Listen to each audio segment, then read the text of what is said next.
This podcast is part of the Democracy Group.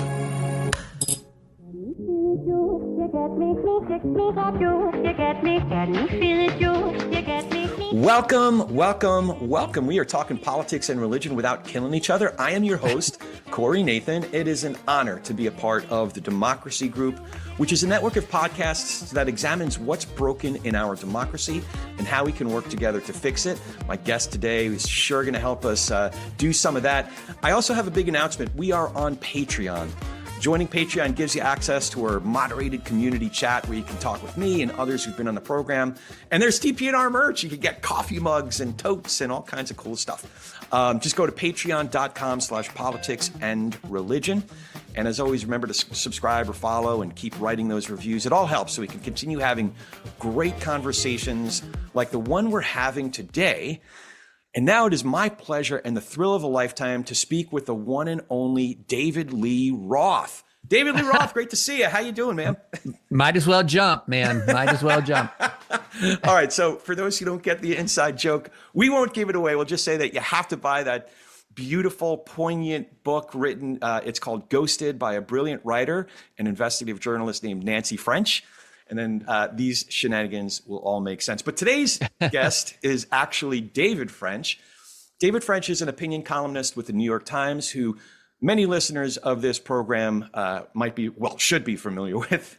I refer to many of his pieces and his work and his podcasts.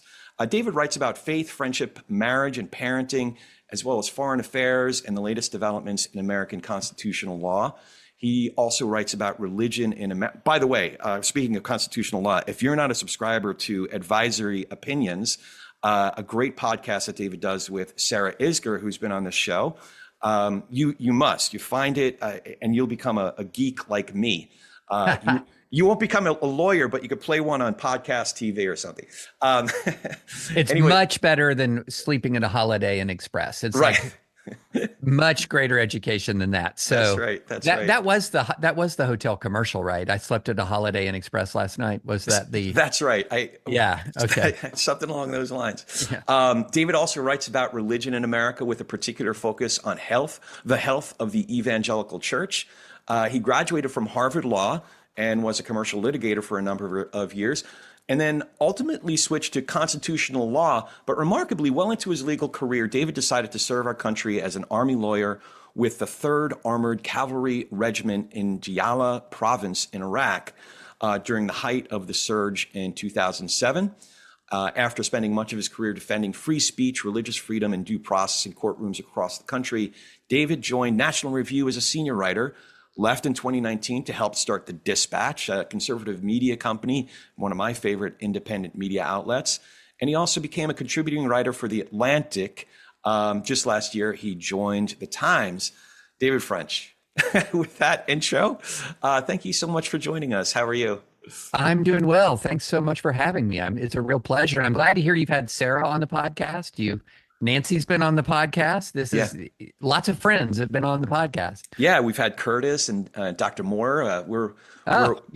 It's that's our jam. That's our jam. So that's why it's such a thrill to be hanging out with you directly for the first time. You waved when we recorded our interview with Nancy, so yes, that was cool. I did. So speaking of which, we did just hear some great news about Nancy. I was curious about you. How have you been holding up through quite a year? Well, I tell you, Nancy's news that she is cancer-free, which we just learned last week, is just, we're over the moon. And the quote from the doctor was, "This does not happen typically." That at this stage in the treatment of this form of cancer, that she's cancer-free. This is beyond what we were told to expect. We were told that it's going to be a rough road, and it was very rough. The last 7 months of chemo followed by surgery have been very, very hard. Nancy's handled it just with remarkable courage and strength, but it's been very, very hard. But then when you go through it and you start to come out on the other end, even before radiation, being told she's cancer-free, it's just, it's an answer to prayer. And also we have just been so grateful to the healthcare that she's gotten. when we first met her oncologist, who's a Vanderbilt oncologist, I remember leaving there thinking, that's one of the most impressive people I've met. Like, just as a person, just one of the most impressive people. And so when your wife is in the care, like when your wife is facing the ultimate health scare that either one of you have confronted in 28 years of marriage, and this person you love is now just totally in the hands of, these doctors and nurses that you didn't know before, right? And a doctor walks in and he's just so impressive, knowledgeable, compassionate. So we're just incredibly grateful for the level of healthcare that she's received. Yeah, that's great. I appreciate you sharing that. As Nancy has been what I think of as living out loud, kind of generously sharing her journey with a lot of folks that are very supportive, and then some folks who are just, I can't imagine the level of cruelty or the numbness of one's soul that it takes to still be cruel during a time like this. But some of the more endearing moments that she's shared in her book and what she shares, what she writes online, is how you are there for her and for your family in a very palpable way, in a very concrete way. I mean, this is a terribly personal question, and feel free to pass. But how do you do that? Where do you find that? Is that just something that's inherent in you, that a virtue that came naturally that you've just nurtured, or is it something that you nurture over time and learn over time? It's role models. My dad is just a wonderful father and human being. And so, I always had a very high standard to live up to, but living up to a high standard in the best of ways. Because, there are a lot of sons and daughters who've had awful childhoods because there was this high standard to live up to. And the father or the mother was like, you're not living up to, and very demanding. No, I had a high standard by example with an enormous amount of compassion. So in other words, the high standard, I didn't feel oppressed by the high standard. I felt inspired by it. Right. And so there's a big, big difference. I have friends who were raised by very high achieving, very stern, hard parents. And so there were high standards, but it wasn't inspiring. It was oppressive. It was either you're like me or there's something wrong with you. Mine was high standards, but inspiring, that he walks the talk, he lives out his faith, and he lives out grace and compassion, and he lives out fruit of the Spirit. And so when you're living and growing up in a house that is characterized to the very core by the fruit of the Spirit, right, then a lot of that, through no virtue of mine, a lot of that gets imprinted on you. Just, this is how you handle disagreement. This is how you handle adversity. All of those models get imprinted on you. And so my dad, my mom, both of them, my dad and my mom imprinted that on me. And so that's, again, I aspire to this day to be as good a human being as my mother and father are. Like, I'm still trying to live up to their example. So for me, and again, without oppression, but inspiration, I want to be as kind and compassionate as they are, as consistently loving and present for the family as they are. And they're both people who've achieved a lot in life. My dad's a math PhD. He got his math PhD in 10 months by solving an equation that had never been solved before. My mom has a master's, was a very successful teacher, public school teacher who was just really, really good at her job. My dad was a PhD, math PhD, brilliant. So they're very high achieving people, like loads of degrees in the family, right? But just so grounded. So I'm glad you asked that question, because it gave me a chance to pay tribute to my heroes and role models. Yeah, that's great. And yeah, to your point, my parents certainly have had served admirable lives. They were both in public education their whole lives, their whole careers. So there are definitely aspects of both my parents that I aspire to embody and carry that torch in a way. But in particular, I have really good friends, friends that I've nurtured a lifelong relationship with, and they all have qualities and virtues that I take as inspiration, and I also try to model. In terms of being there, I flew back from the East Coast. I spent a couple nights with my best friend from childhood. We've known each other since we were 6 years old. And talk about being there. This dude knows how to just be there. It's amazing. And one of my friends, there's four of us. I could go through with a list of them, but I don't want to bore you. But shout out to Mark, Steve, and Ira. Hopefully they'll be listening. But they're my heroes, and I'm so grateful to have friends like them. But you reminded me, as you were sharing that story about your parents, or that illustration of your parents, of a verse that you've often shared. I don't know if it's your sort of theme verse. It's from Micah, and it is, "He has told you, mortal one." This is the NASB version. "He has told you, mortal one, what is good, and what does the Lord require of you but to do justice, to love kindness, and to walk humbly with your God." It seems like that is sort of a theme verse for you. Is that kind of like the compass that you look at to make sure that you're walking in the right direction? Yeah, it's one of them, and it's specifically one of them in the political sphere.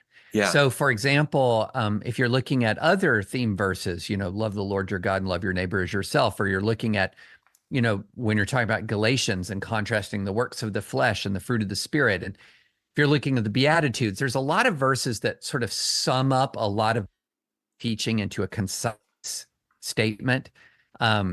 But the reason why I talk a lot about Micah 6:8 is because it is one of those sort of summary verses that pulls in justice. So the reason why I talk about it so much in the political context is because what it really is one of these that's very applicable to how we engage in the public square, because it leads with justice. Act justly, love kindness, or love mercy, depending on your translation, and walk humbly. And so it provides, it's one of these sort of blueprint kinds of, if you can't memorize all of Scripture, here's a good summary, right? Here's a good one, yeah. Here's a good one and it's not proof texting, because these are really sort of summary statements of much larger and more carefully explained principles. But, and so I talk about that a lot in politics. And then when I talk about interpersonal relationships, sort of the more purely interpersonal, I move towards the fruit of the Spirit as much more, in that Galatians 5, much more as that's the, when I talked about my parents, that's what they showed. They were not politically engaged. They were not, they voted and all of that, but they were political activists.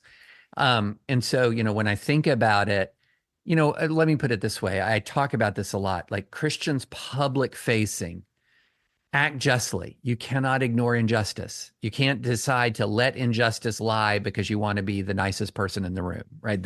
So you have to act justly. That's not an option. But then there's two other obligations that are not an option either. Love kindness and walk humbly. And if you think about, if a Christian community imbibed all three virtues, how different our politics would be. Our politics would be profoundly different. Yeah. And then I also will then say, okay, let's talk interpersonal relationships. And I use my small group from my church as a great example of this, that when the fruit of the Spirit is present, a group of friends and fellow believers can endure and thrive and flourish and prosper even across large differences of opinion in politics, etc. But if the fruit of the Spirit is absent and the works of the flesh start to predominate, then you can't endure any disagreement at all. Right. Because there's just none of that background love and grace and compassion that is inherent. None of, when those values in the fruit of the Spirit are absent, you all got to be rowing in the same direction. Yeah. Or you're gonna tear each other to pieces. And this is, when we talk about what's happening inside the church, a lot of what's happening inside the church is the works of the flesh are triumphing over the fruit of the Spirit in how we interact with each other. Right. And so But in the public facing world, we've just forgotten Micah 6:8 entirely. It's like act justly, period. And when it comes to our justice, you're going to get our justice good and hard. Feast your eyes on the justice that we are administering upon you, and forgetting the kindness, forgetting the humility in particular, that, hey, our vision of justice may not be entirely correct. Right. We may not have figured it all out. And so that's how I really sort of think through some of these different kinds of verses. Before we move on, I wanted to tell you about something else that's important. Money. Specifically your money. In all seriousness, I wanted to tell you about my advisor and my friend, George Meza. George runs Meza Wealth Management. And with George, it's not just about money. It's about helping us manage our present and plan for our future. And unlike a lot of other firms out there, George and I actually have a relationship. He knows me, he knows my family, and I know his wonderful family. I also know his firm and the incredible team he's put together, from his chief investment officer to some of the other great people in his office, like Jessica, their head of operations, that are always there to help me and with all aspects of our portfolio. You see, the thing is, I got a lot going on.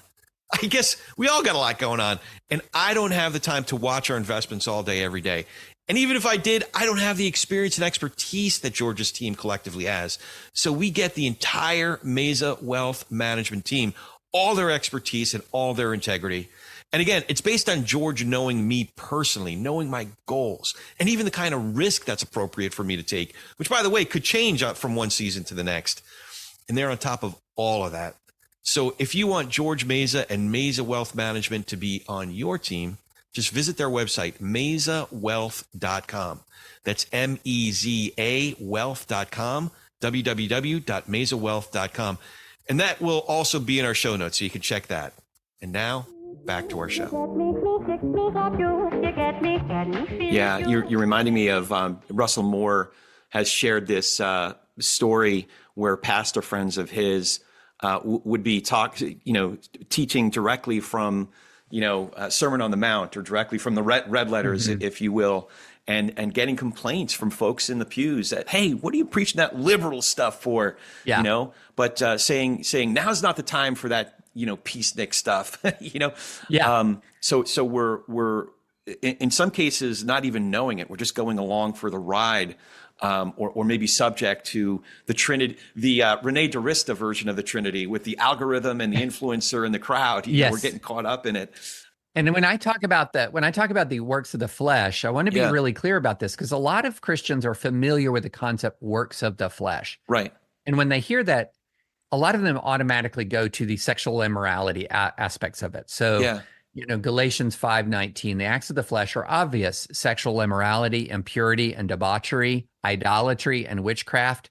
And a lot of us can read that and say, well, I'm not engaged in sexual immorality. I'm definitely not idolatrous. I'm not, using the eye of the newt to cast spells on my enemies. So I'm not engaged in like witchcraft. But then it keeps going. And this list starts to hit home. Yeah. Hatred, discord, jealousy, fits of rage, selfish ambition, dissensions, factions, envy. Oh boy. Oh baby. Yeah. That gets a lot tougher to sort of read through, absorb, and say, nope, I'm good.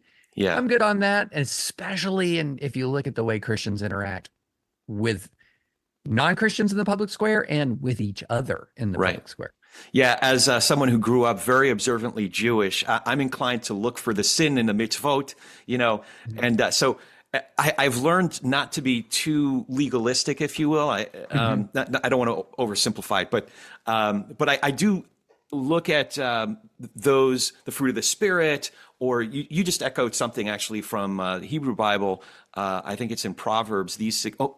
Proverbs. These 6 things, know these 7 the Lord hates. It's almost like we're going in for an oil change and we're checking fluids. How am I doing? Oh, I'm getting a C+ on that one. Maybe I'm doing an A in that one.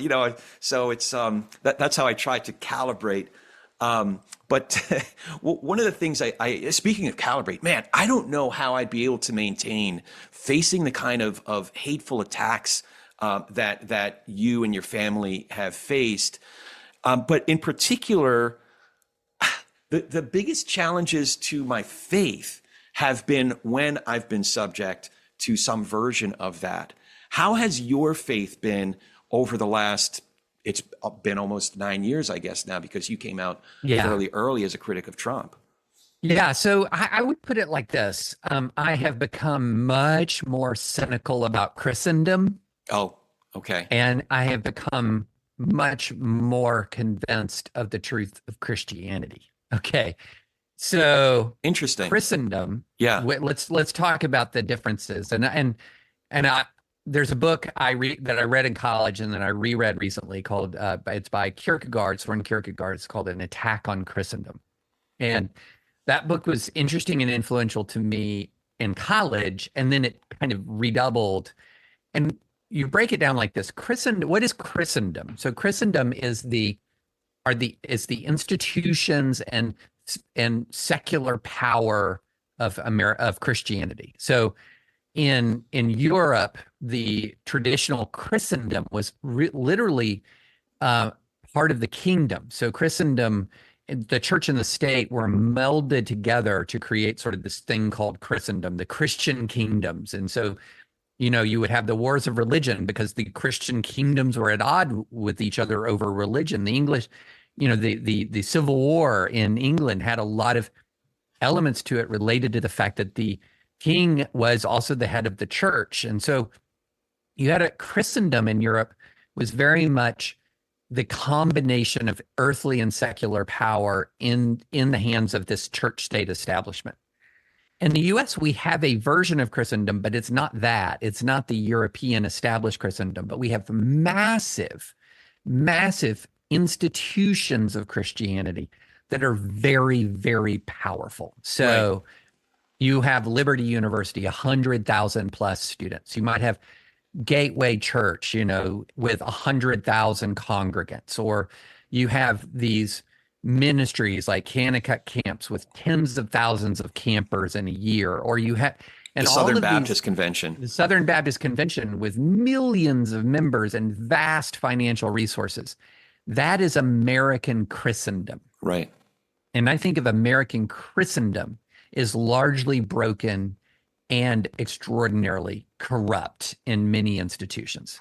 And the reason why I say Christendom is often the thing that is creating the brokenness and corruption are the elements that are really related to the way in which the church exercises power and influence. So this is where you're seeing an enormous amount of that brokenness is in the exercise of power and in the preservation of these Christendom institutions. Right. And that I've become much more cynical about, because I've just seen again and again and again within these institutions, corruption rises, and the ultimate end goal of many of the members of the institution seems to be often quite less obedience to Scripture and more institutional preservation. Right. And so I've become very cynical about American Christendom. I think American Christendom has shown itself to be, in many ways, and in many, not all, there are many still quite good and healthy Christian institutions in this country, but many of the most powerful have shown themselves to be quite corrupt. Right. And extraordinarily resistant to reform. And so that's what I'm getting very cynical about. As far as Christianity, the doctrines, the teachings of a faith centered around the person of Jesus Christ, I am the way, the truth, and the life. Mm-hmm. That, to me, is being shown as radiantly true in some really interesting ways. One is the countercultural elements of sort of the upside down world of Christianity, of loving your enemies, blessing those who persecute you, all of that. And it's the value and the deep and profound meaning of that is becoming only more obvious as we get more contentious. Yes. And then the other element that is also becoming extremely obvious is both Jesus and the apostles warned us that those of us who live in the church, would be living side by side with corruption and wickedness, even in the church. The parable of the wheat and the tares, that the wheat and the tares grow up together in the same community. When you're talking about, Paul in 1 Corinthians 5, he says, I'm seeing some of you attacking those outside of the church, when inside of the church there is evil that even like the pagans would be ashamed of. Right. And he says, hey, God will judge those outside the church, but you inside the church expel the wicked from among you. And what he's clearly does time and time again is highlight how even in the early church was constantly facing corruption. And so, the book of Revelation, when it's running through the churches, we saw early on from the very beginning, the parable of the wheat and the tares rises up. So the idea that I would be in a church community or within Christianity writ large, and that there would be a lot of corruption there, it would be faith shaking if it wasn't also quite clearly predicted. And if we weren't quite clearly given the tools to deal with it, to understand it and to deal with it. And so that's why I'm not cynical about Christianity, but I'm extremely skeptical / cynical about American Christendom. Right. How then do you navigate? Because again, it's not just you, it's a family, and now you have a grandbaby. And so how do you navigate without feeling like you have to leave a church every month? Two grandbabies. Oh, wow. Okay. Mazel tov. That's great. Thank you. Yeah, that's a great question. So I do think that, for example, until we left our current church, I had never left a church other than to move from one place to another, because I thought, you're never going to have a perfect church. If you're going to set up the standard that says that the church that I'm going to be in is the one that I find that is sort of really always doing the right thing, you're going to be really, really frustrated. But what I look for, and what I've always looked for, is, at the core of this community, at the core of who it is, do we see the fruit of the Spirit? Do we see the works of the flesh? And you can encounter institutions where the works of the flesh are quite obvious. It's just leaching from it all the time. It's just radiating works of the flesh. And then you also go into imperfect institutions that will also, like when I talk about my parents, I'm not saying my parents are perfect, but the dominant aspect, the dominant way in which you would describe them, you would immediately move to the fruit of the Spirit. And so I'm not looking for perfection, but what I'm looking for is, what is the dominant ethos of the institution? And here's the really key point. When adversity comes, because we never know who we really are until we're challenged, right? Until you might think you're honest. You might think, I'm a super honest person, but you don't really know unless telling the truth carries a cost, unless you have a test for that. And so you can have a lot of institutions that will appear to be quite healthy until the instant that one or more of their core values is tested in a way that upholding the core value carries a real cost. Right. And in that circumstance, that really is the test. And that's the thing that I'm looking at. Does it have, not is it perfect, but is its core ethos in line with Scripture, and can and does it uphold that ethos when it's under fire? That makes sense. That's my basic test. And now some of those contrasts are very clear.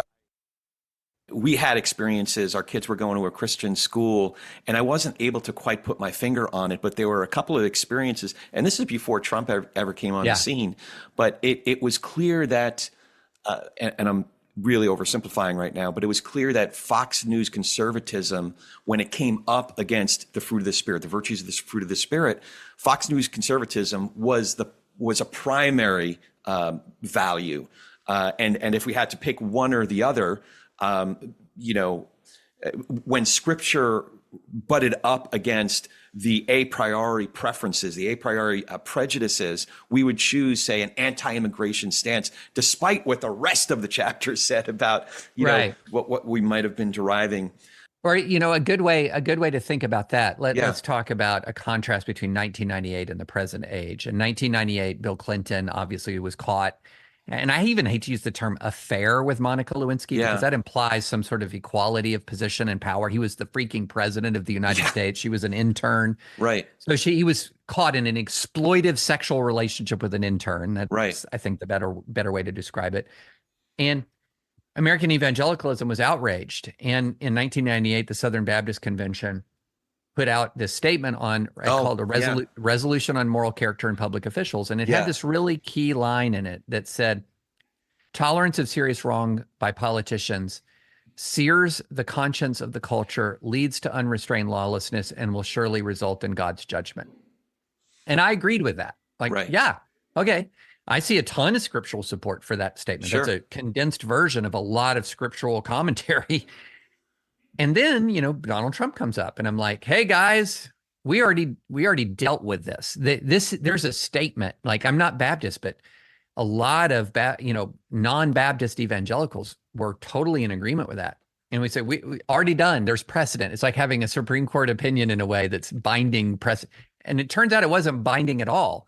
It turned out that there was a hidden caveat, and it was this: tolerance of serious wrong by leaders will sear the conscience of a culture, will lead to unrestrained lawlessness, and surely result in God's judgment, unless this provision means that Democrats win. and so I realized, wow, there was a hidden condition there I didn't really know about. And the thing is, it's easy to overdo discussions about, quote, Christian witness, because our measure isn't, does the world like us? Because obviously Christ has told us that the world is going to reject a lot of what we do. Our real measure is obedience. But when people who are outside the church can see our own hypocrisy, like plainly and clearly, that has the kind of impact on our witness that we really don't want to have. It's the part of our witness where we say, we don't really believe this. Right. It's also corrosive internally. I think of it as like, after a while, when you sacrifice something that the compass within our own soul knows is wrong, we begin to numb to it, right? Yeah. So Pete Wehner has written a lot about that, the corrosiveness from inside the church, as well as the witness around the world. Nancy wrote in her investigative work in Kanakuk camps, the excuse in a way, or what she had learned was, no, the work that we're doing, and Dr. Moore, when he was confronted, all these confrontations with the SBC, no, our work around the world is so important. This ministry is so important that we have to deal with this internally. We can't, how dare you try to deal with this publicly, kind of a thing. So there's a corrosiveness that happens within the church. Man, I could go on quite a bit. I have a lot more questions about this, but I'd be absolutely remiss if we didn't start talking about politics and what's happened in the Supreme Court. One of the things I did want to ask you about, you had a conversation with Curtis a couple of weeks ago, and it was about our own threat detectors and whether we're calibrated too low or too high. Specifically, what I wanted to ask you about was, what do you think is the proper level of threat detector about the possibility of a second Trump term? Yeah, that's a great question. So I am what I will say is, a second Trump term, the odds are overwhelmingly great that we'll get through it. Okay. That the odds are overwhelming that we'll get through it. Now, the odds are very high that we'll face some serious damage in some important ways. But the idea that if Trump wins, democracy will die is a definite overstatement. But here's the way I would put this. It would be the first presidential election of my lifetime where I could not look you in the eyes and say, I'm certain that American democracy will survive this election. That's how I put it. It is not that if you elect Donald Trump, America dies. Like that's, that language, I've heard it every 4 years. If you elect Donald Trump, or if you elect so-and-so, it's going to end America. No. Like, we need to stop that extreme language, because for one thing, the people who believe it tend to get crazed in their approach to politics. And then you say it so much that even when the stakes are high, other groups of people just tune it all out. Oh, I hear that all the time.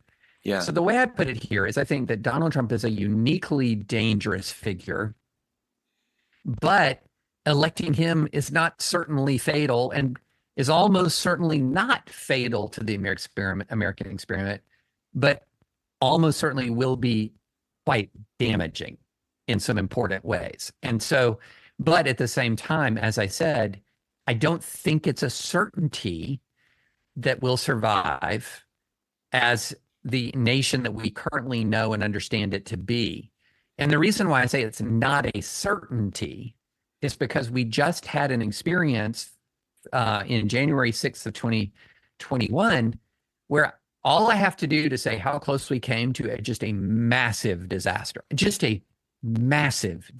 was, what if Mike Pence had said yes? Right. Play that out. And so anytime the barrier between you and a constitutional crisis not seen since 1861 is like one guy's courage, things are more fragile than we would like. And so that's why I say, look, we got through January 6th. We got through an effort to essentially an effort led by the president of the United States to essentially attempt a coup. We made it through. But the fact that we made it through the January 6th stuff, it's not a guarantee we'll make it through again. If Trump himself or somebody else puts us to the same level of test, especially since he's very dedicated to not permitting not permitting the same people around him that helped block him last time. He wants different people around him. He's going to nominate different justices and judges. And so I think that's why I can say, I'm not sure we'll get through it, but I'm pretty sure. I'm mostly sure. Well, but I'm not sure. I don't know if I'm as sanguine as you are. I'm not. I do say that we'll get through it. I just think that it'll look a lot different. And in particular, if we start to focus on the freedoms, I've learned, so like I said, I've learned so much from you and Sarah and some other great legal minds. The 5 freedoms articulated in the First Amendment. There are specific ways, especially given the nuanced ruling, shall we call it, that came out just earlier this week. For example, freedom of assembly, freedom of redress of grievances. If Trump orders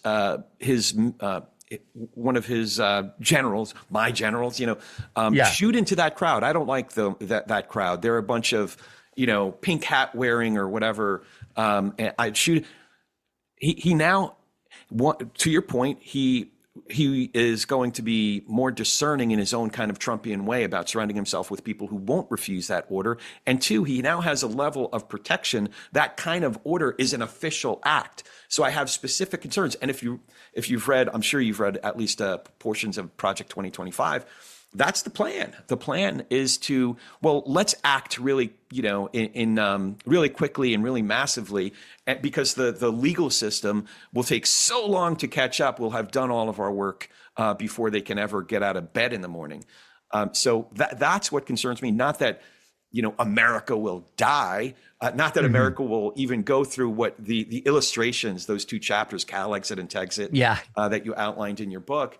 But it's going to look a heck of a lot different and not a lot like our Democratic Republican experiment that we've been trying out for the last 250 years. Well, I think what you'll see if Trump wins again, which he's the clear favorite at this point. I mean, let me put it this way. I just threw up in my mouth. I'm sorry. I know. He's the clear favorite. I mean, let's just be real. Yeah. He is right now the clear favorite to win. The Democrats have to do dramatic things to win this election at this point. So he's after that first debate, he's the absolute clear favorite.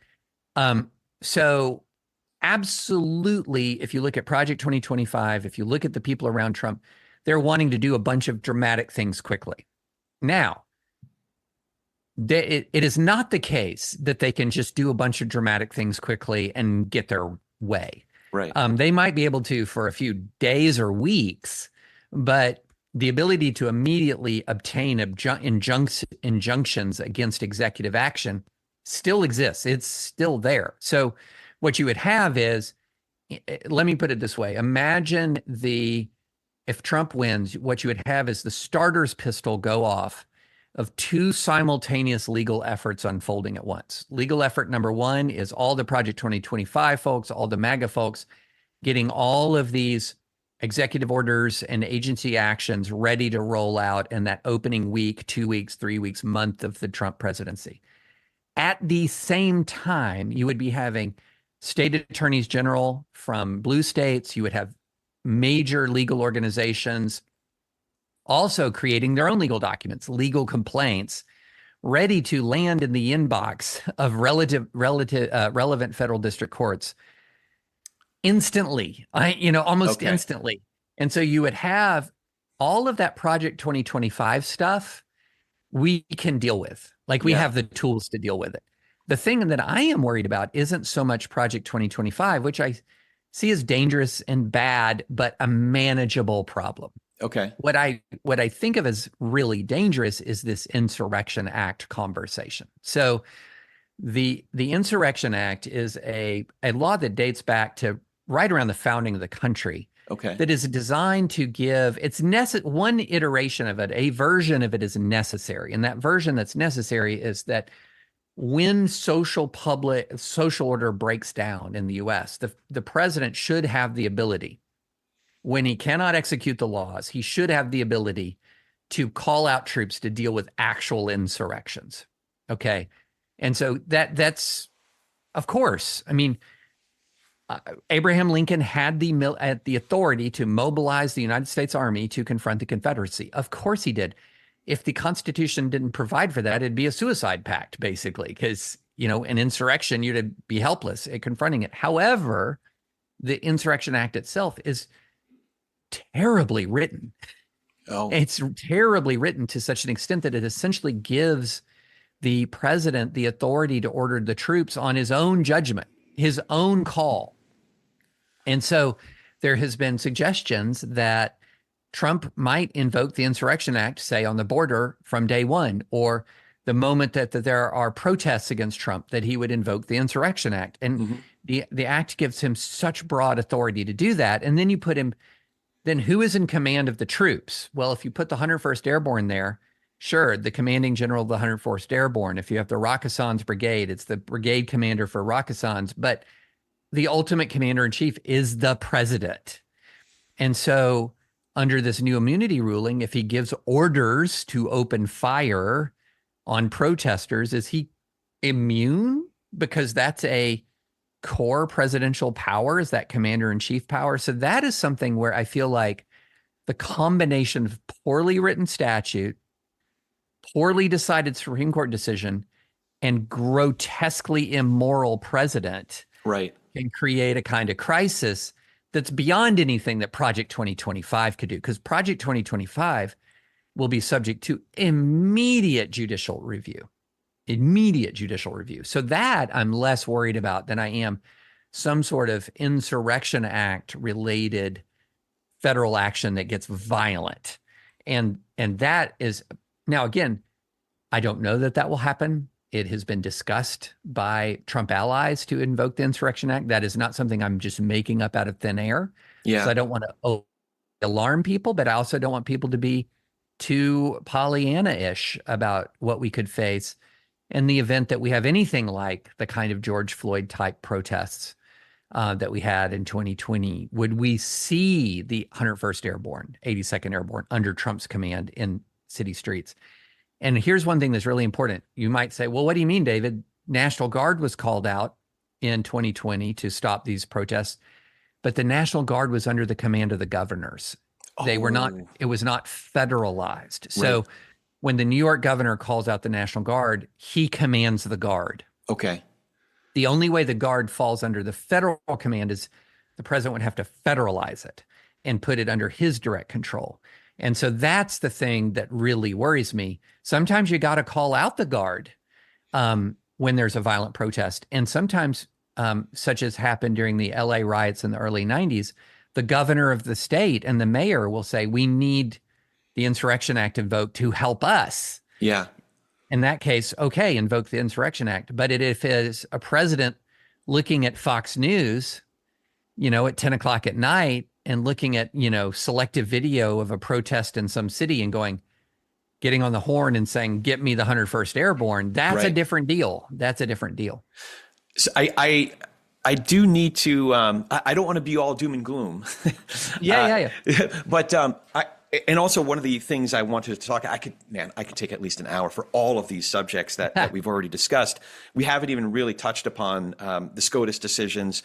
But what I will say is that up until this point, the judicial branch has largely been a bulwark against some of the worst impulses or objectives of Trump himself and the remnants of the Trump administration. And one of the mistakes I hear some of my friends, especially some of my more progressive liberal friends, make is that they think it's an ideologically divided court, that there are 3 Trump-appointed judges that had made it a 6-3 court. It always comes down that way. I've learned quite differently, again, from you and some other great scholars that I've listened to. Number one, that the 3 judges that were appointed during Trump's term, tell me if I'm wrong, but I feel like they're not necessarily Trump's judges, but McConnell's judges, and thus a much more nuanced approach to conservative legal background. So I was hoping that you could give us maybe a 30,000-foot view of how you see this court, how you see some of their own judicial philosophy emerging, and maybe give us some examples of whether it's this term or over the last couple of years. Yeah. So do not think of this court as a 6-3 court. That is way too simplistic. Yeah. The better way to think of it is 3-3-3. Right. And here's what it means. You've got 3 progressive justices or 3 liberal justices. If you use the word buckets, by the way, Sarah is going to charge us a licensing fee. I know. So you have the 3 liberal justices, and they have, to greater or lesser degrees, have sort of classical liberal jurisprudence. I don't say, I need to use my terms, traditionally liberal jurisprudence. Classical liberal is a different term. Right. So they have a traditionally liberal jurisprudence that is quite, again, to different degrees. They're not all hive mind. They disagree with each other all the time, but they're broadly liberal. Of the 6 justices that have been nominated by Republicans, they're all conservative to different degrees. Right. But they do have a distinct philosophical divider. And so if you take Justice Roberts, Justice Kavanaugh, and Justice Barrett, the way I would describe them is they're classical liberals. In other words, they believe in the principles of the American founding, and they are originalists in the sense that they seek the original public meaning of the text when they're determining what the law is. But they also have one eye on the institution and the consequences of their decisions. So they're both originalists and what you might call consequentialists. One of the differences between them and the other 3 justices is they're much less likely to move big, to do a big change. They're more along the lines of what is the narrower ruling that is consistent with originalism. Okay. Now, the other 3 justices, Thomas, Alito, and Gorsuch, there might be more of what you might call the YOLO judges, that they're like, okay, here's what the originalist analysis holds. Done deal. Okay. And so one of the interesting things is that doesn't always cut in a dramatically conservative way, interestingly, because Gorsuch is maybe the leading justice defending Native American rights in American history. Justice Gorsuch is one of the leading justices on defending the rights of criminal defendants. Okay. But he's very much originalist in that analysis, and he's not consequentialist. Like he wrote an opinion that handed a lot of sovereignty in the state of Oklahoma back to Native American tribes, and was just like, you guys figure it out. You mistreated Native Americans for 100 plus 200 years. They get some of this back. Too bad, so sad if you're upset about it, right? And so think of it like that. And so see, though, is because both the three most conservative, least consequentialists, and most consequentialists are all still classical liberals. They're all, in other words, traditional conservatives. Yeah. They're not MAGA conservatives with a fundamentally authoritarian view of the law. They have a more libertarian-ish view of the law. So this is the Roberts, Coney Barrett, and all six. All six. Okay. All six have a much more libertarianish view. So that's why you will see time and time again some combination of that six, sometimes all six, sometimes four of them, sometimes five of them, sometimes only three, joining with the three liberals, frustrating MAGA. And so you have case after case, doesn't apply to immunity case, but in other cases, time and time, and some of your more liberal listeners might be going, what? What are you talking about? Okay, I got your list here. Supreme Court in 2023 rejected Republican efforts to gut Section 2 of the Voting Rights Act. In the 2023, the court rejected MAGA's independent state legislature theory. In 2020, the court rejected the efforts of the Trump team to steal the election. In 2022, the court rejected Texas's effort to block the Biden administration immigration policies. Unanimous rejection of expansion and standing doctrine to restrict access to mifepristone. 8 justices rejected a reach MAGA argument about the Second Amendment. 7 justices rejected a reach MAGA argument that the Consumer Financial Protection Bureau funding mechanism was unconstitutional. I could do this. Now, it still decides very conservative cases like Dobbs and Bruin, which held that there was a right to bear arms outside the home. Right. So liberals are not going to like this court in many ways, but there's a reason why MAGA gets very frustrated at this court. It's because it constantly is not doing what MAGA asks it to do. It's still conservative, but to think of this court, think of it as a pre-Trump conservative court, not a MAGA conservative court. And if you want to know the difference, just elect Trump again and you'll see the difference. Yeah, you'll see. So does that even go for Thomas and Alito are the two justices that I have the hardest time getting there, what you're describing. But even with Alito, there was a really critical case. We actually communicated about this during that time. I learned the laches doctrine. Alito, the Pennsylvania state legislature was trying to contest its own piece of legislation from October of 2019, and it came to Alito, and he dismissed it and stopped from. Was part of that bulwark that I'm describing. So even with Alito, I can look at certain opinions that he was a part of that counter the idea that he's pure MAGA. And by the way, that case came to him, all of this scuttlebutt that came out about his wife and the flag, that was happening at that time when he was, when that case that case came to him. But Thomas, I'm having a harder time finding examples that he's not pure MAGA. Well, there was a unanimous decision to reject standing in the mifepristone case. Okay. That's all 9. Okay. If you want to talk about, again, Thomas is the one who's more likely to be like the phrase, the cheese stands alone. He's more like, but it's more idiosyncratic than MAGA. Thomas is Thomas. And so Thomas has some idiosyncratic elements of his jurisprudence that he's always had.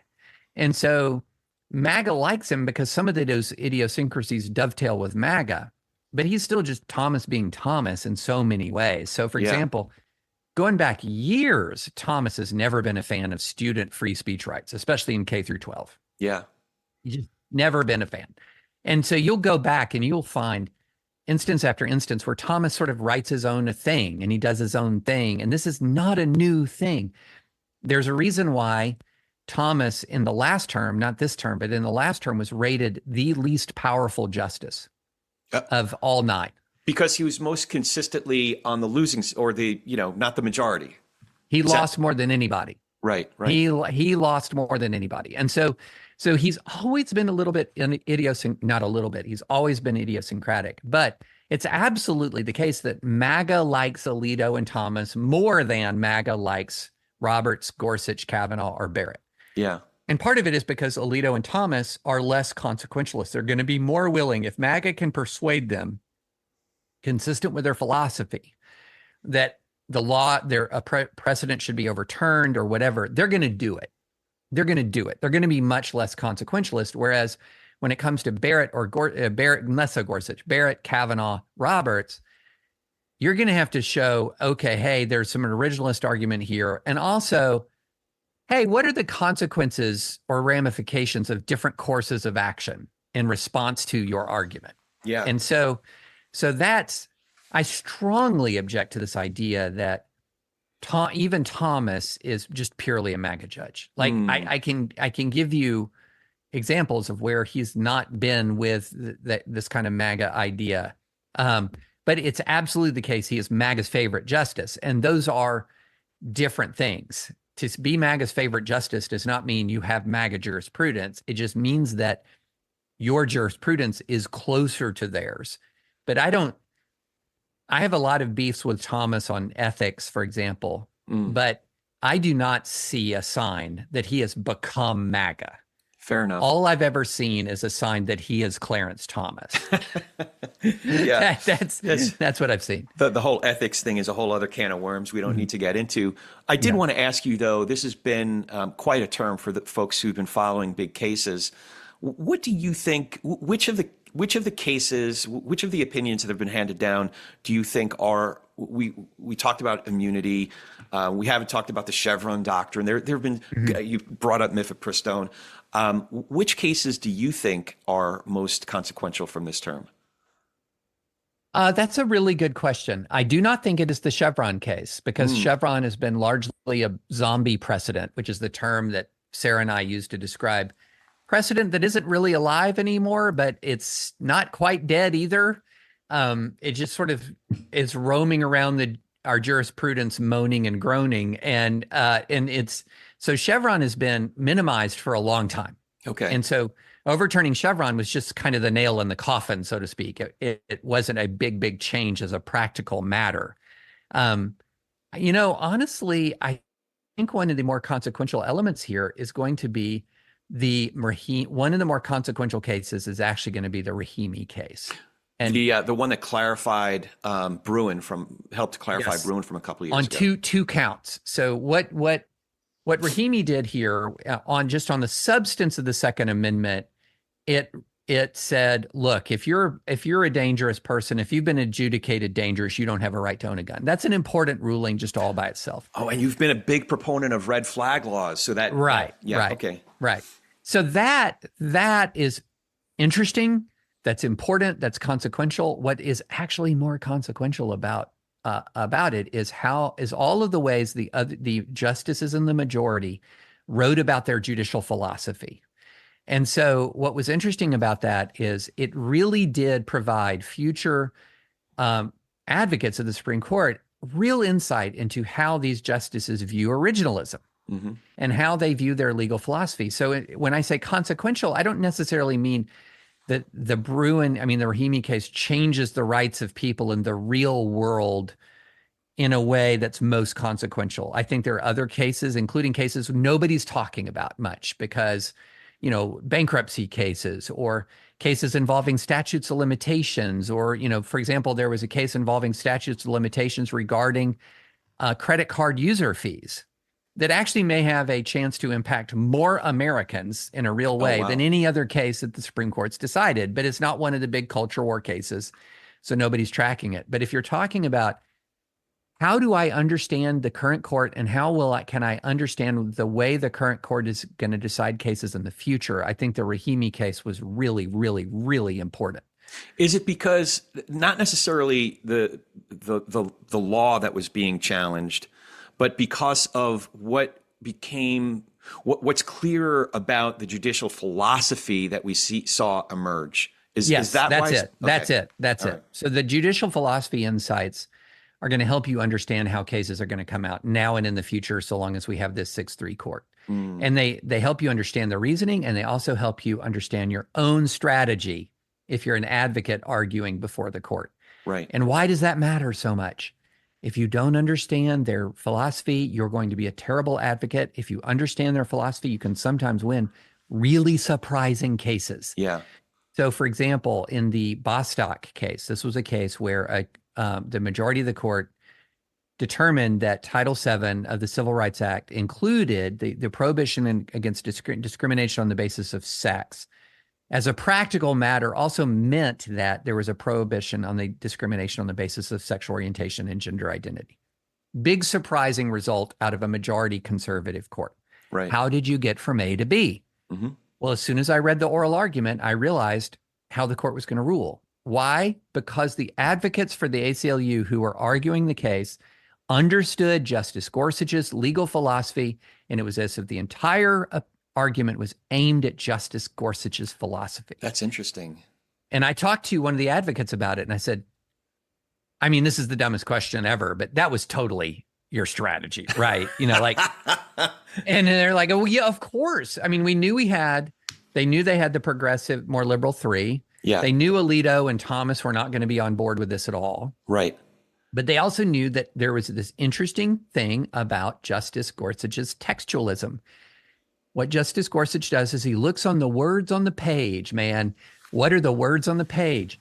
Don't mess and don't tell me what that this or that drafter intended to say with the words on the page. Just tell me what's on the word. What are the words on the page? Okay. And so the way they said it was, look, if you just look at the words on the page and you apply it to this, why is this person being fired or disciplined? It's actually not because they're gay. It's because their sex. Okay. And here, follow it with me. Okay. If you're a gay man married to another man, mm-hmm. and you go to a picnic, a company picnic, and right there is a bunch of heterosexual couples. And let's say that your boss is an anti-gay bigot.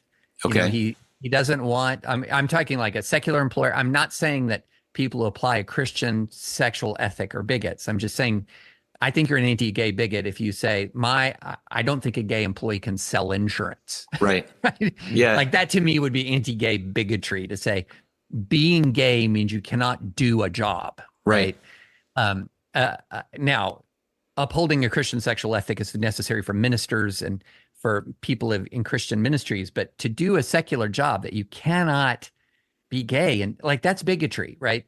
And so if you say to the gay married couple, go home, only heterosexual married couples are permitted here. Note the distinction. If that employee were a woman showing up with a man as a spouse, there would be no problem. Right. What's the problem? He's a man showing up with a man's spouse. And so what Alito said is, no, he's being fired because he's gay, not because he's a man. And Gorsuch is saying, no, wait a minute. His identity as a man, his sex is everything to this, because if he were a woman and was identically married to the exact same person, he would not be fired. So the key issue was the sex, that this person was a man and not a woman. Right. And Alito was very upset about that, going, what are you talking about? Like, what are you talking about? This is not what the people in 1964 had any thought or mind, whatever. And Gorsuch is like, too bad, so sad. It says sex. Right. And the key issue here is that he was a man and not a woman. If a woman had done the exact same thing, she would not have been fired. And similar in the trans case involving a funeral home. If this person who was a biological male was wearing was a different sex, biological sex, they would not have had any problem wearing the uniform that they were wearing. It was only the sex that changed that made this different. And Alito's going, what are you talking about? It was transgender. So in other words, this is why strategy and philosophy matters. Yeah. Cases are not all pre-decided on ideological grounds. You can go in and you can make arguments. And if you can connect with their philosophy, you've got a fighting chance to win. That's why I say Rahimi was so important. Right, right. Well, I could do this forever. Like I said, I joked around about we usually only take about 7-8 hours, which I literally could do with you today, but maybe we'll do that in parts. You're the door, you have an open invitation to be a TPNR guest anytime you like. So I do want to start to wrap it up. One of the central themes of Divided We Fall, your 2020 book, I'll make sure to put a link in the show notes to it. You say when people of like mind gather, they tend to become more extreme. You go on to say individuals would rather be clearly wrong than clearly alone. So that, in a way, it's a diagnosis. And I think I might have been reading that when we were first starting this program, and my TPNR question started to emerge. So I'll ask you the TPNR question with that context. And that is, what do you think each of us can do to be able to share space with, have better conversations with, and perhaps even nurture relationships with people across our differences? So that's people who have different backgrounds and beliefs than we do, who get their news from different sources than we do. How can we do better at talking politics and religion without killing each other? Or is it even possible? Yeah, so it's getting harder, but it's always possible. So here's why it's getting harder to interact with people that disagree with you and breaking out of this group polarization, which again, this is just truth. Yeah. When people of like mind gather, they tend to become more extreme. And the problem that we have is we're in the middle of what's called the big sort right now.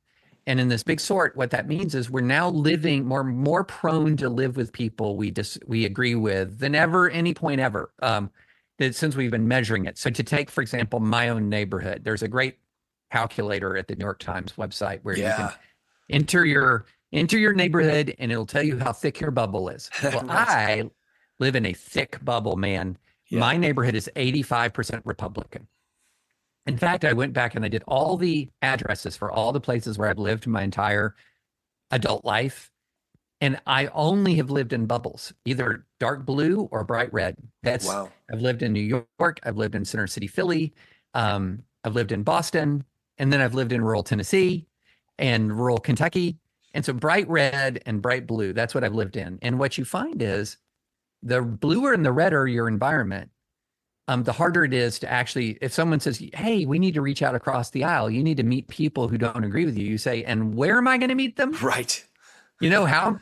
So let's say you're a conservative living where I live and you go to an evangelical church and your kids go to a Christian school, which is tons of people. Mm-hmm. So all of your social life, or on 90% of it, is going to be all of these like-minded folks.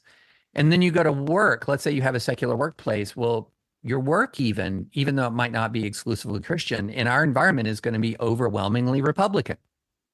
And so what ends up happening is a lot of the Democrats just kind of clam up. They don't feel necessarily all that free to speak.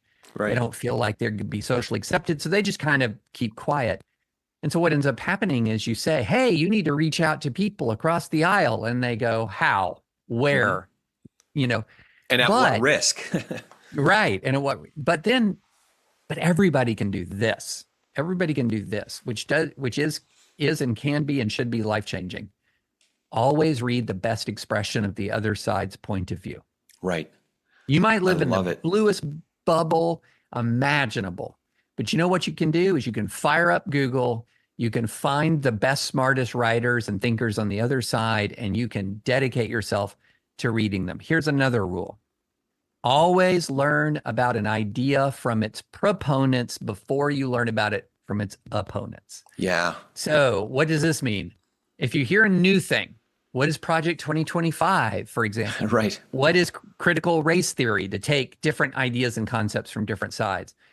Well, here's what we do. And this is a bad idea. It's a bad idea. We have our trusted commentators on our side of the aisle. And we hear a new idea and we go, I wonder what Ben Shapiro has to say about critical race theory. Right. Or we go and we say, I wonder what Rachel Maddow has to say about Project 2025. Well, even if Rachel and Ben are trying their best to be fair to the other side, are they going to be as persuasive about the merits of it as the idea's proponents? No. Right. So you're going to be pre-inoculated. By immediately reading an idea from its opponents, you're going to be pre-inoculated against it. and always in the way that exists reaffirms your priors. Because if you learn about a challenging idea, the first thing you're thinking just as a normal human being is, why is that wrong? Right.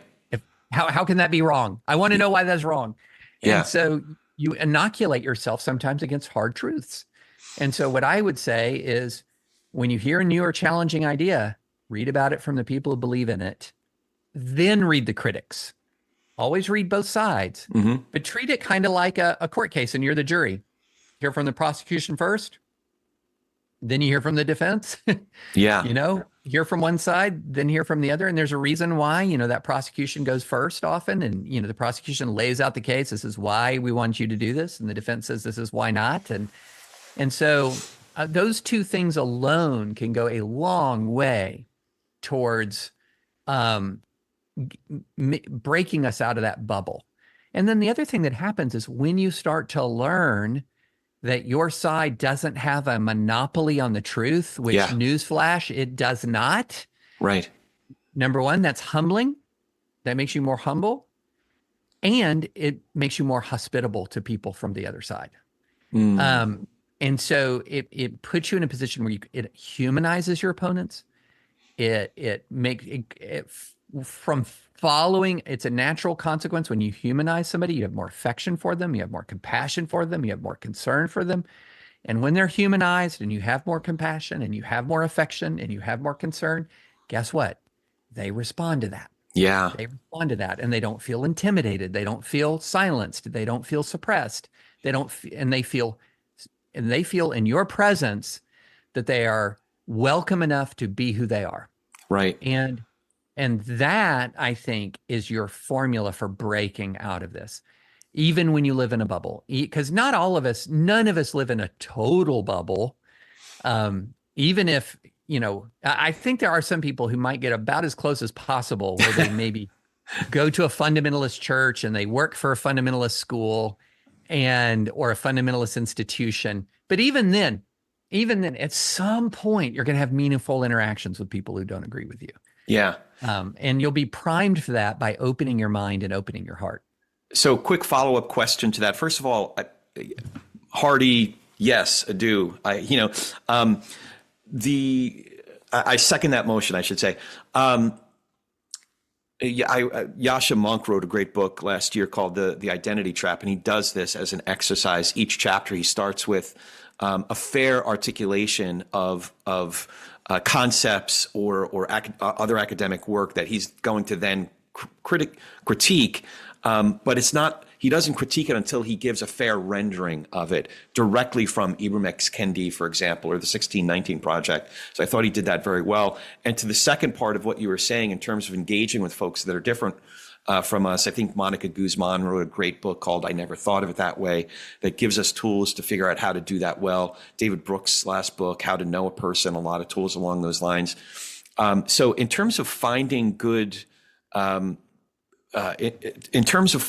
sources, there's a number of right of center, great thinkers, academics, theologians, in their particular domains. There's certainly a lot of more progressive thinkers and op-ed writers.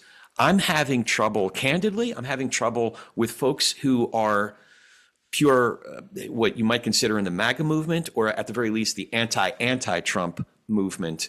Do you have any recommendations in terms of intelligent support, intelligent arguments, ethical arguments for the anti-Trump movement or even the MAGA movement?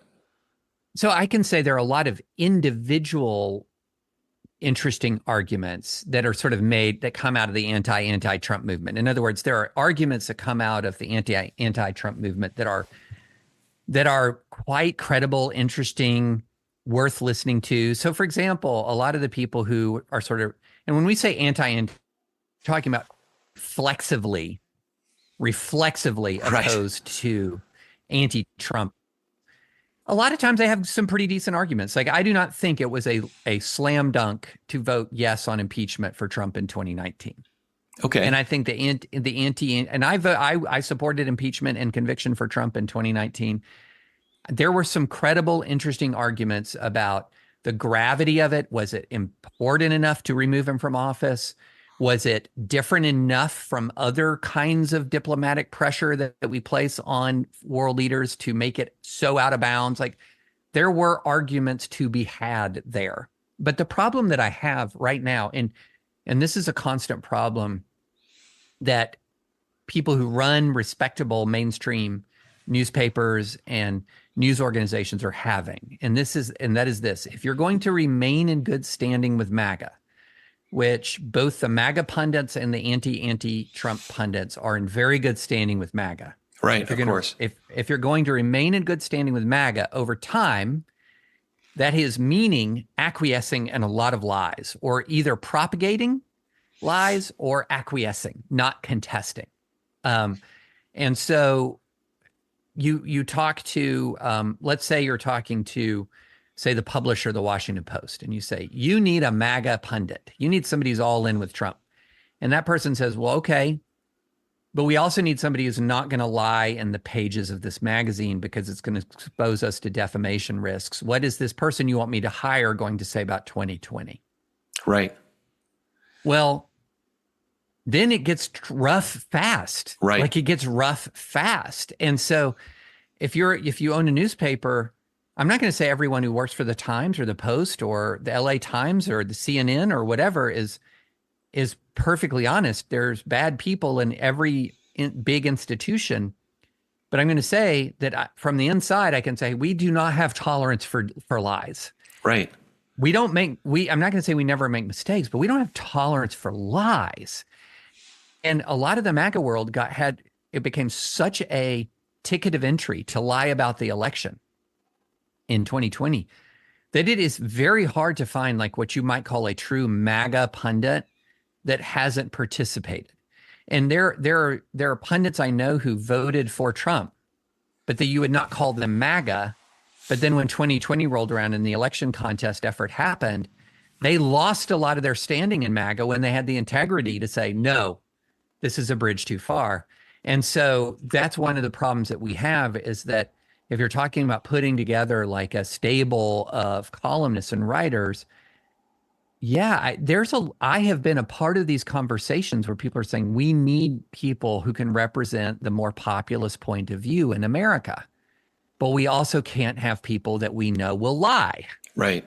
And so that creates a bigger challenge than you might think, in which, by the way, Christian listeners, if you're part of a movement that has become so fundamentally dishonest that it is hard to find public advocates for that movement who haven't participated in gross dishonesty, at some point you got to say, what are we doing here? What are we doing? How did we get on this team?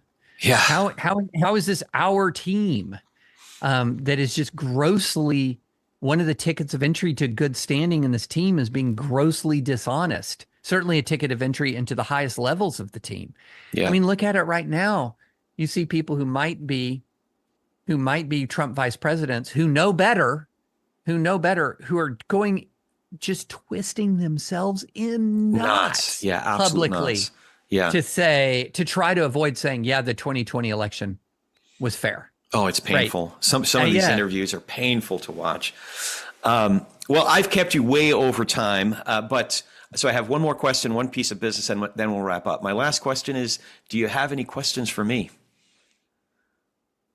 I guess I just wanted to know, I guess maybe, did you want to talk about the PCA cancellation at all? Oh. Or was that? Okay. Yeah, I do actually. I mean, I did a whole thing. I had a little rant. It really bugged me, but yeah. How are you doing? Well, that it made me a lot more sad than I thought it would. Okay. To be honest. Yeah. Yeah. Because I still have a lot of people I love and respect in the PCA. I have an enormous amount of affection for my pastors. Yeah. My small group is still a PCA small group and even though we felt like we couldn't keep going to a PCA church because some of the conduct directed towards my wife and kids was just so far beyond the pale, and we were literally getting to the point where every time we would go to church, we were kind of, is something going to happen? Is somebody going to say something to us? And so we felt like for the time being, we couldn't stay. But when the reason why I think that we can at least touch on it is that the fundamental dynamic that occurred in this quote unquote cancellation was the following. And this goes to my cynicism about Christendom. And that is some members, people who are dear to me and whom I have such love and respect for, invited me to come to the PCA General Assembly. I did not have a right to go. They knew I wasn't a member of the PCA, that I wasn't attending a PCA church any longer. They knew all of that. But they believed, because I had been subject to a lot of attacks on the right and the left, that I could have some insight in dealing with polarized times. And by the way, I wasn't the only panelist who'd been attacked by people in the PCA. On that panel? That panel. Oh, yeah. I didn't realize that. Oh, yeah, yeah. But I was the one who'd been attacked the most by far. And so what happened is, when people attacked me, they attacked in such a way that was both dishonest and malicious. So not every criticism of me was dishonest or malicious, but if it was an honest criticism, then it starts to get mystifying as to why they would cancel me. Right. Like, for example, if you're going to critique my commitment to First Amendment rights, fine. I don't think the First Amendment came down from Mount Sinai. We can have conversations about the First Amendment. But if you're saying that my view on the First Amendment, which is extremely mainstream conservative thinking on the First Amendment, means that I can't speak to a Christian group anymore, or can't speak to this Christian group, what on earth? Yeah. That's extremist to sort of say the only articulation of free speech is one that's fundamentally authoritarian and Christian nationalist, is the only one that can be But so I wasn't canceled because of an honest assessment of my views. I was canceled because they were appeasing people who were making a dishonest and malicious and cruel argument. Right. That was full of name calling and mischaracterizations and misleading statements, and some that were outright false. Yeah. So here you had on one side, I'm an imperfect person who does not believe that my ideology and political philosophy was given to me by divine revelation. So I'll articulate my ideas, but I'm very open to being critiqued. No to me in favor of, hey, I'm so angry, I'm going to lie about this person. I'm going to be malicious towards this person. I'm going to be cruel towards this person. And then what does Christendom do? What does this institution of Christendom do? It says we're going to appease the liars for the sake of peace. Right. Okay. That's the fundamental core of what happened here. It was not that the PCA decided institutionally, you know what, we're more Christian nationalist and we don't like David's view of the First Amendment. Wasn't that at all. And so we only want people who will advance the Christian nationalist view at the PCA General Assembly. That was not what happened.